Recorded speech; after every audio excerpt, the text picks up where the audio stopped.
Greetings LEGO fans, and welcome to Retro LEGO, where we revisit and rank the sets in beloved LEGO themes from the past. Today we take a trip way back to the Middle Ages with one of the very first factions of LEGO Castle, the Black Falcons.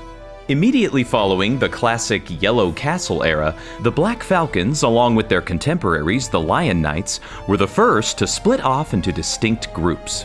With this also came a number of brand new elements and more realistic colors for their castles and apparel. Over time, these 80s and 90s factions have gained quite the legendary status, seeing plenty of homages in modern releases, most notably with the Lion Knights castle from 2022.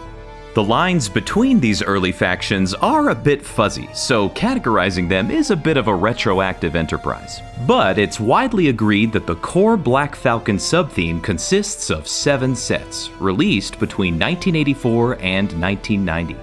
These are characterized by their prominent use of the now iconic black and white bird emblem on the minifigures' torsos and shields. This video was only made possible due to the generosity of a prolific collector and fan of the channel, Slegengr, who kindly lent me the sets for this video and for the many castle videos to come in the near future. So, secure thy helmet and let us explore the medieval world of the Black Falcons. The bottom spot on my list goes to set number 6011, Black Knight's Treasure. Though somewhat confusingly named due to the Black Knights faction that would come later, this little set is Black Falcons at its simplest, portraying a small horse-drawn treasure cart. It's with these early castle factions that the first molded horses were introduced. It's easy to take these for granted nowadays, but these were quite the upgrade from their brick-built counterparts from Classic Castle.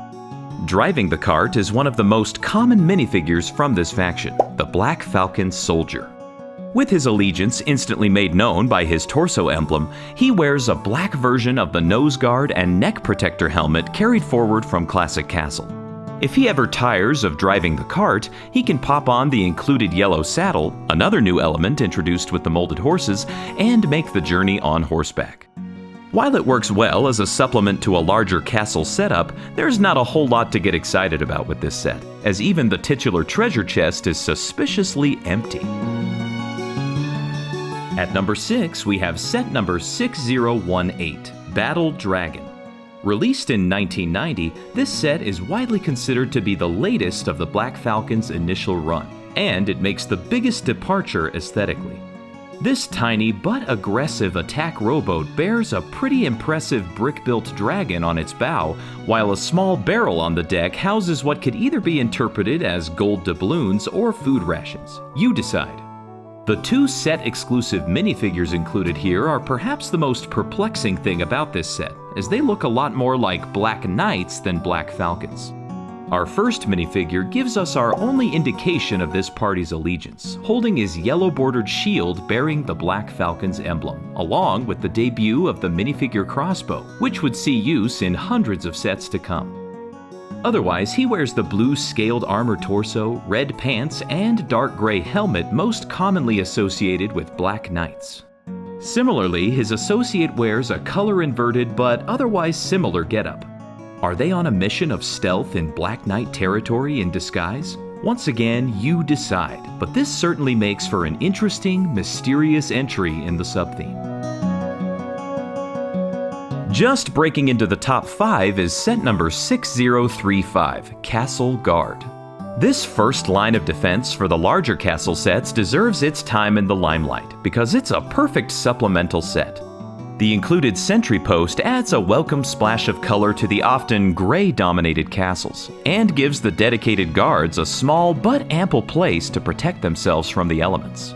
The 2 included minifigures are our familiar Black Falcon Soldier, this time with red hips, and a mounted knight, bearing a flag-adorned lance and a Black Falcon shield with a yellow border. His grill helmet, debuting with this theme alongside Lion Knights, is easily my favorite from the era, giving off an authoritative, noble air. This particular iteration of the knight is set exclusive, donning a breastplate torso and all black accessories from head to toe, including his feather plume. In my own headcanon, this is the Black Knight referred to in the previous set. But since that set came out 2 years earlier, I doubt that's really the case. This set looks great out in front of any castle, and is a sharp, welcome addition to the lineup. Coming in at number 4 is set number 6030, Catapult. It's with this $6 set that the play value of these sets takes a huge leap forward. Though simple, the principal play feature of this deadly siege weapon is endlessly repeatable. And it's a good thing the projectiles are yellow, because they'd be even easier to lose track of otherwise.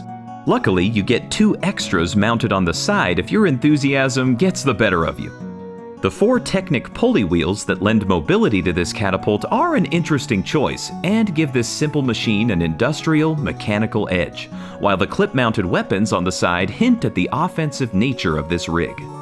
To man this medieval stone slinger, we're given 2 Black Falcon soldiers. Interestingly, they don't wield the Black Falcon shields we often see, but rather carry these dark gray circular shields, perhaps better for deflecting arrows and stones from the opposing faction.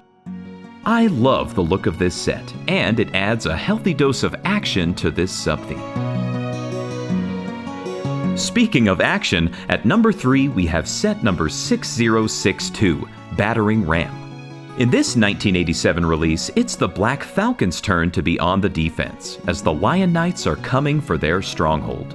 Though it does indeed include a battering ram, don't let the title fool you, as it's basically a full-blown castle set in disguise.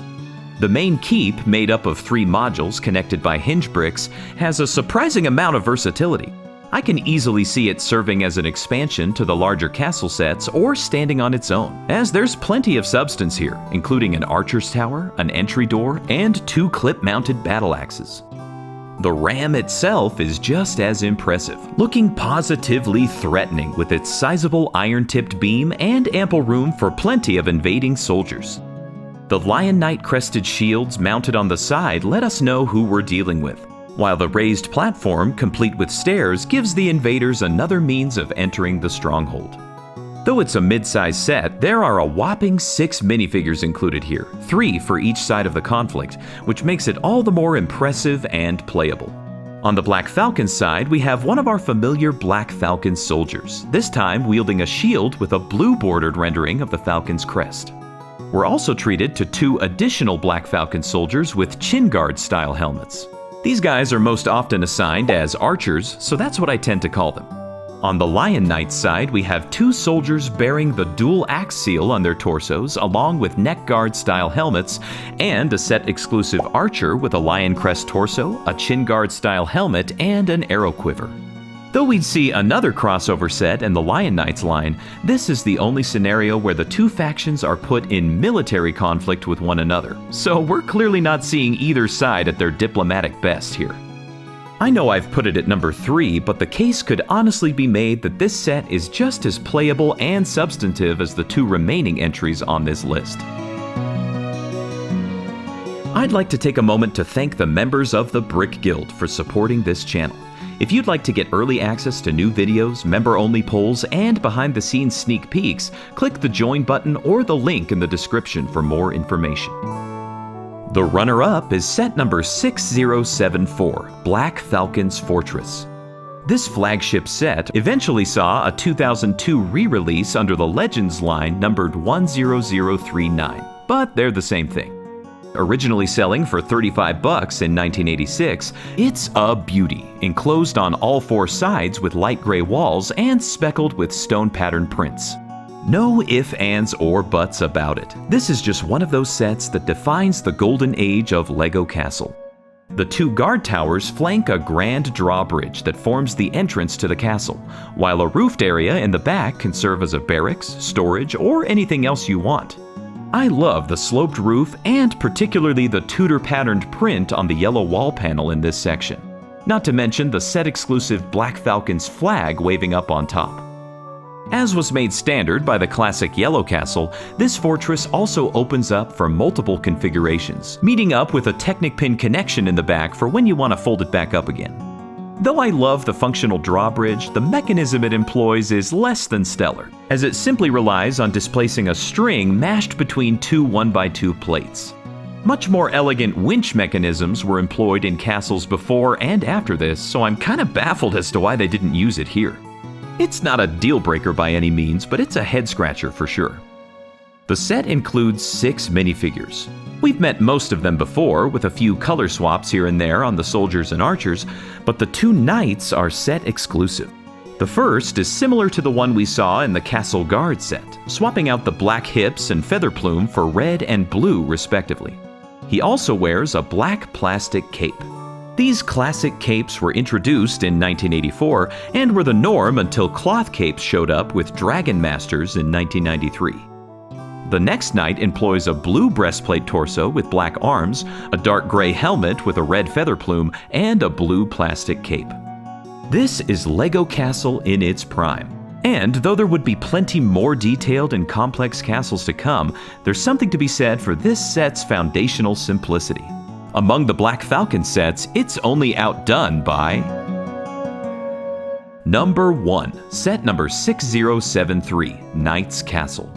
Released in 1984 for $27, this set was among the first sets in the faction era, and to me it's the easy favorite among the Black Falcons. Designed similarly to the aforementioned Yellow Castle, this edifice also unfolds to allow for multiple configurations. Personally, I think it looks just as good opened up as it does enclosed, which I can't necessarily say for the Black Falcon's fortress. I also think the drawbridge is vastly superior, taking advantage of a winch to raise and lower it as the occasion calls. It certainly made me grateful for the eventual advent of studded strings, though. The red highlights around the entrance, the green and white flags waving on the towers, and the various stone prints scattered around the build balance the color scheme nicely, and help the castle avoid looking monochrome.